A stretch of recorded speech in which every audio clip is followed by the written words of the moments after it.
मर जाए, लेकिन अपने साथ सारे जीवन को नष्ट करने का तो कोई हक मनुष्य को नहीं। मैं तुमसे प्रार्थना करता हूं, ईश्वर से हमेशा प्रार्थना की गई थी, लेकिन समय बदल गया। कभी नाव नदी पर होती है, कभी नदी नाव पर हो जाती है। ईश्वर ने हाथ जोड़ के घुटने टेक दिए उन तीनों के सामने कि हम प्रार्थना करते हैं, एक एक वरदान मांग लो, तुम जो भी चाहते हो मैं पूरा कर दूं। अमेरिका के प्रतिनिधि ने कहा, हे महाप्रभु, एक ही इच्छा है हमारी, वो पूरी हो जाए, फिर दुनिया में कभी युद्ध नहीं होगा, रूस जमीन पर न बचे, उसका कोई निशान न रह जाए जमीन पर, इतना हम चाहते हैं और हमारी कोई आकांक्षा नहीं। ईश्वर ने घबरा के रूस की तरफ देखा। जब अमेरिका ये कहता हो धार्मिक देश, तो रूस क्या कहेगा? रूस ने कहा, महाशय, यह हो सकता है कहा हो कामरेड, क्षमा करें, पहले तो मैं विश्वास नहीं करता कि आप हैं। कैपिटल पढ़ी है कार्ल मार्क्स की, कम्युनिस्ट मैनिफेस्टो पढ़ा है एंजल्स और मार्क्स का। कितना जमाने पहले खबर कर दी उन्होंने कि भगवान नहीं है, और 1917 से रूस के गिरजों ने आपको निकाल बाहर किया है।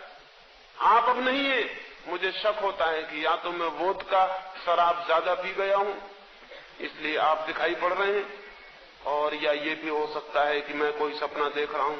लेकिन बड़ा आश्चर्यजनक कि सोवियत भूमि पर ऐसा धार्मिक सपना कैसे संभव हो पाता है। अगर सरकार को पता लग गया कि ऐसे धार्मिक सपने भी आदमी देखते हैं, तो सपने देखने पर भी पाबंदी हो जाएगी।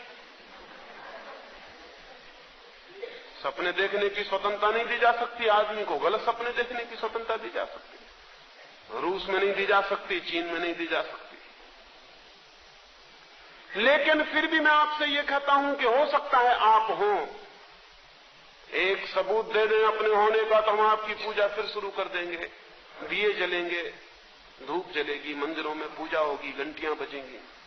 एक इच्छा पूरी कर दें, एक ही इच्छा है हमारी, दुनिया का नक्शा हो, लेकिन अमेरिका के लिए कोई रंग रेखा उस नक्शे पर हम नहीं चाहते। और घबराएं मत, क्योंकि इस पर घबरा गया होगा। घबराएं मत, अगर आप न कर सकें तो फिक्र मत करें, हमने खुद ये काम करने का पूरा इंतजाम कर लिया है। हम खुद भी कर लेंगे, हम आपके भरोसे पर नहीं कर रहे हैं ये इंतजाम अपने पैरों पर किया है। और हमें इसकी भी कोई चिंता नहीं है कि अमेरिका को मिटाने में हम मिट जाएंगे। हम मिट जाएं उसकी फिक्र नहीं, लेकिन अमेरिका नहीं रहना चाहिए, ये हमारा कष्ट है। ईश्वर ने बहुत घबरा के ब्रिटेन की तरफ देखा। ब्रिटेन ने जो कहा वो ध्यान से सुन लेना। ब्रिटेन ने कहा, हे परमपिता, चरणों पर सिर रख दिए और कहा, हमारी कोई आकांक्षा नहीं, इन दोनों की आकांक्षाएं एक साथ पूरी कर दी जाए, हमारी आकांक्षा पूरी हो जाए।